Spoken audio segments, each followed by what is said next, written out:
L'infidélité due au concept si sexy de compétition spermatique existe donc depuis la nuit des temps. Mais aujourd'hui, après la libération sexuelle, nous vivons un grand paradoxe. Chacun veut être libre de faire ce qu'il veut avec ses fesses et avec le reste, mais chaque tromperie est quand même vécue comme une trahison. 75% des couples seront un jour confrontés à un conjoint infidèle et seuls 35% de ces couples y survivront. Alors comment traverser les histoires de plumards sans y laisser des plumes? Jane Bodbol et Sabine Kennel ont rencontré deux femmes qui ont été trompées et qui ont pardonné. La blessure, elle vient du corps, en fait. De l'imagination, de ce qu'on peut imaginer qu'il lui aura donné, qu'il ne nous a pas donné à nous. Ou de ce qu'il lui a dit, qu'il ne nous a pas dit. Parce qu'on n'aime pas deux personnes la même chose. Donc quand on découvre l'infidélité par rapport à ce qui s'est dit, ce qui s'est fait, c'est ça qui fait mal. C'est une histoire ordinaire. Près de chez elle, dans le quartier, un nouveau couple s'installe comme une amitié entre son mari et la nouvelle venue. Une trop forte amitié. Elle commence à avoir des inquiétudes, des doutes, des soupçons. Tout ça se transforme en preuve. Il la trompe, elle le sent, elle le sait déjà.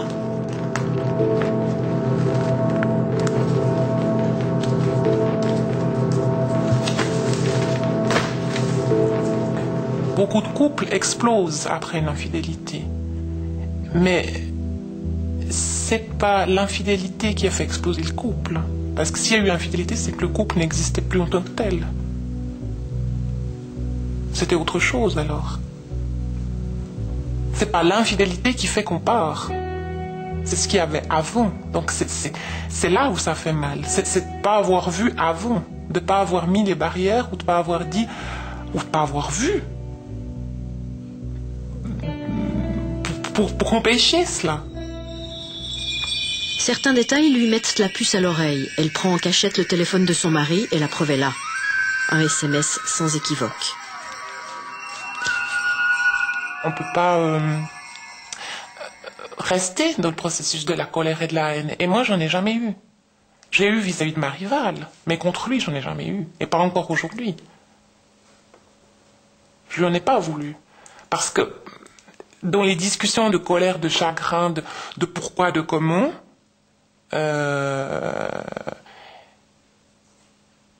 j'ai vraiment senti que c'était un appel un peu de sa part. En fait, vous êtes en train de me dire, mais ça je vous titille un peu, que c'est de votre faute. On est deux là-dedans. On est deux. De par le fait que moi, j'ai passé le processus d'infidélité avant lui. Je l'ai été. Donc ça m'a beaucoup aidé. Parce que l'infidélité est une bulle. C'est une petite bulle, c'est une petite parenthèse de la vie qui fait qu'on vit un truc très fort au-delà d'une famille, au-delà des conventions, au-delà de... Parce que personne ne savait. Donc on vit notre petit trip, notre petit machin, pas comme une drogue. Ça fait du bien. Ça met du piment dans le quotidien. Pour maintenir son couple, elle va reconquérir son mari et affronter sa rivale sur le même terrain avec charme et séduction. Et ça fonctionne, le mari revient. L'infidélité réveille un amour dans une vie de couple. Celui qui est infidèle après 2 mois de concubinage, de mariage, etc., c'est différent. Mais quand il y a une longueur de couple, elle réveille le couple d'une manière mais extrêmement violente. Mais de quelle manière? Au niveau de l'amour. Parce que moi, je ne pensais pas pouvoir aimer comme ça. De cette manière-là. Et c'est peut-être très cru de dire ça, mais je suis plus heureuse maintenant qu'avant. Parce que ça réveille en soi des tonnes d'amour, de concessions, de discussions, de remise en question qu'on ne pensait pas pouvoir faire. L'infarctus conjugal, la trahison, elle les a vécues plusieurs fois. Mais elle est toujours restée avec les hommes qui la trompaient. Catherine Laborde, les Français la connaissent parce qu'elle dit la pluie et le beau temps sur TF1. Oh, le beau moucha. En fait, l'animal le plus fidèle, c'est vraiment le chat, alors. C'est en tout cas ce chat-là, oui. Elle a déclenché une tempête sur la mer de l'adultère. L'amour est plus fort que l'infidélité, dit-elle dans son livre La douce joie d'être trompée.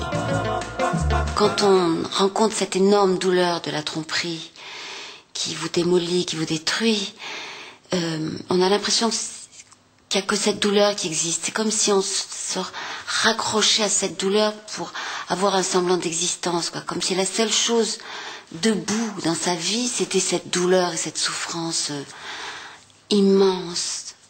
Comme si tout le reste était détruit.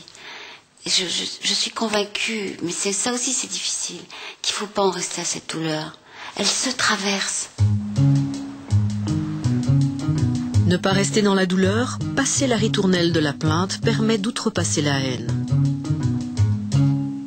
Il s'agit de blessure, mais c'est pas une blessure d'amour, c'est une blessure d'amour-propre, c'est une blessure de narcissisme. Ça ne veut pas dire que c'est une blessure qui ne doit pas compter, ce sont souvent les blessures les plus graves et celles dont on se remet le plus difficilement. Mais quand même, il ne faut pas mélanger blessure d'amour-propre et blessure d'amour. La blessure d'amour-propre, elle est immense, je veux dire, que l'homme qu'on aime préfère une autre femme, ne serait-ce qu'un court instant, c'est insupportable. Ça veut dire qu'il y en a une autre qui, à un moment donné, a été préférée. Donc elle est forcément mieux, ne serait-ce qu'un court moment, elle est forcément mieux. Et ça, c'est extrêmement douloureux à vivre. C'est de l'amour propre, c'est pas de l'amour, quoi. Et le pari, parce que je crois qu'il faut parier quelque chose, comme il faut prendre le risque. Donc le pari, c'est que l'amour entre lui et moi soit plus fort que la blessure infligée. C'est pas simple, mais enfin, quand ça se traverse, c'est une victoire extrêmement savoureuse. Et il paraît que si l'on parvient à traverser la douleur, l'amour-propre est alors vraiment bien retapé.